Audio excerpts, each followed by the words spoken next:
I'll be honest, most of the games I've played in the past have mainly been for gameplay rather than story. Shooting things, driving things, creating things, fighting things, that's what it's come down to for a majority of my favourite video games. However, there was one game that became available for PlayStation Plus members a few months ago. I usually send all these straight to the library and never touch them till later down the line, but for this one I was curious and decided to download and play it instantly. That game is Mafia the Definitive Edition. I was aware of this franchise but never really paid it attention. I kinda grouped it with all the other crime games I've watched or played, you know, GTA, Saints Row, LA Noire, Sleeping Dogs, Watch Dogs, and whilst they all have their differences, it revolves around the same concept. An open world, you can drive, shoot, buy clothes, fly helicopters, and planes to a degree. And that's not me throwing shade at any of these titles, I love them all. It's just Mafia had another approach to its gameplay which hit different for me. Now, this is a remake inspired by the 2002 original version with updated graphics and supposedly enhanced gameplay, which is debatable in some areas. The controls did feel finicky during combat and driving to begin with, but with time it became manageable. Although the thing that kept me interested the most was the story. Set in the 1930s in the fictional city of Lost Heaven, Illinois, you play as Tommy Angelo, a man who started out living a normal life as a cab driver, and at the end of one of his shifts he utilizes his driving skills to assist Paulie and Sam in an escape, two members of the Salieri crime family. His efforts were recognized and was offered a position in the organization. However, later the next day, he was tracked down by two gangsters from the Morello family and had his cab destroyed as well as his face kicked in as a form of revenge. This forces him to take up the offer and join the Salieri family not only for protection, but to assist in running racketeering. You may know the famous saying, two bulls can't rein in one pen. So with Tommy engaging in racketeering, he is also helping the crime boss Don Salieri in the ongoing rivalry with Don Morello, the founder of the Morello crime family and a former friend of Salieri. Tires are just fine. Grill's a little bent up is all. I mean, I got a cousin I can...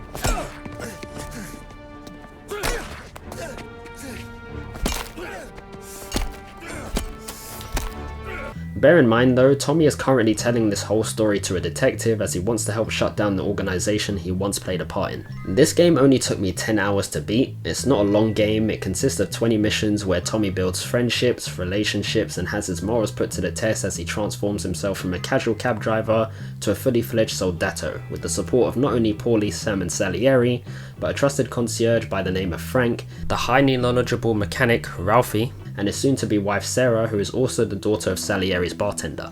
And despite the serious nature of Mafia, there's still room for a bit of banter between the gang. You'll see that quite a bit in your playthrough. It's not all doom and gloom, and you can tell they all try and make light of certain situations to overwrite the negative ones. You're going to scatter his ashes.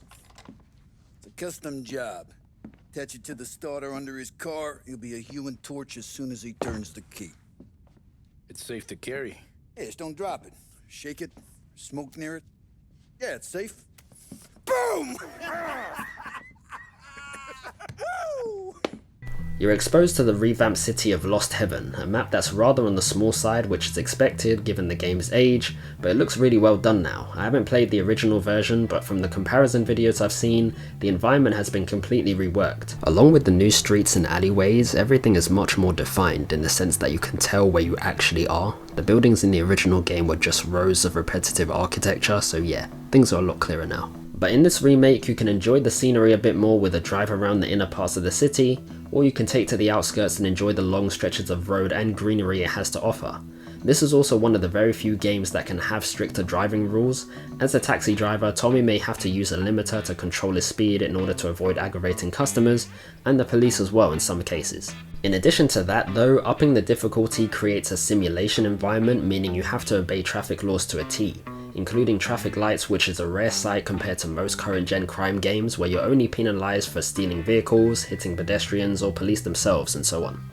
Interestingly, the game is structured through separation of the story and its free roam. Playing the story will make players focus only on the storyline, meaning after you finish a mission there's no ability to explore the city, you're sort of pushed into the next mission. Whilst this can be controversial and steers away from modern open world games, I found it to be very useful, because I tend to get sidetracked and forget the plot of the main story as I'm too busy messing around and doing side quests in other titles. Not to mention that some games require you to be a certain level, have a certain weapon, or have certain abilities unlocked before you can progress. But in Mafia, it's nothing like that. There's no abilities or leveling up system that prevents you from progressing. You don't have to worry about any of that. It's more so simplistic in terms of its gameplay, which makes sense because this was a remake of a game that's just over 20 years old now.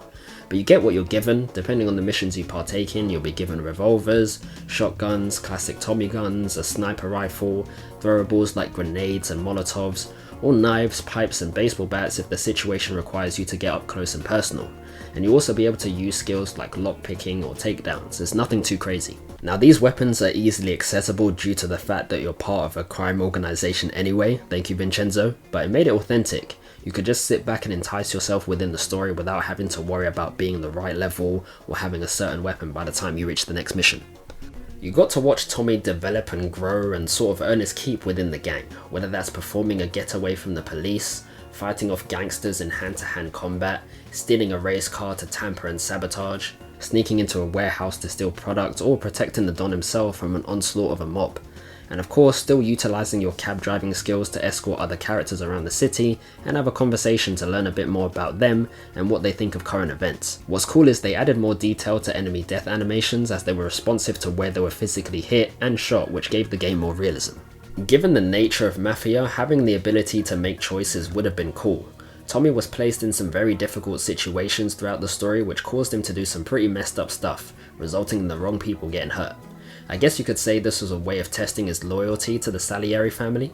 Seeing different outcomes would give it more replay value had you been given the ability to make said choices. Nonetheless, I feel as though the story was told well. Some outcomes I expected, some left me confused. It had me creating a series of what ifs in my head as Tommy was explaining this whole ordeal, and I think that infusing it with the soul story progression made it all the more immersive. Overall, I think the story and free play segregation provided a breath of fresh air for players who are used to current gen titles where multiple leveling systems or side quests are involved.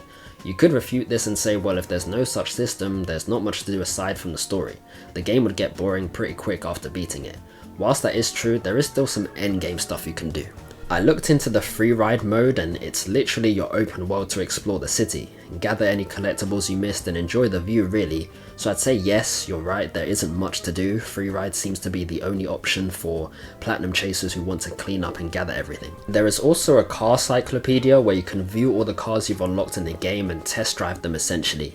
And I use that term loosely because the game actually places your chosen car on a racetrack and makes you do a time trial instead. In my head I thought you can pick any car and drive around the city, but you can already do that in the free ride mode, so it makes sense as to why it's done like this. It's just questionable as to whether test drive is the right term since you are assessing the quality of a vehicle, yes, but doing a lap under the restrictive parameters of a racetrack kind of flaws the idea, and you only get 60 seconds, so it's likely most slower cars won't make it to the finish line. It just feels like you're rushed, you know, which makes testing said car a little difficult. But again, it's not the end of the world. You can use these cars in the free ride mode if you want some extra leeway, provided you've unlocked them of course. So yeah, there's not much to do in general, however the elephant in the room gives the game a bit more replay value, the ability to replay story missions. Surprisingly, it's not an option that's used often, especially for current gen titles, but essentially you can replay your favourite missions from the game and rewatch the cutscenes if you wish, so there's that too.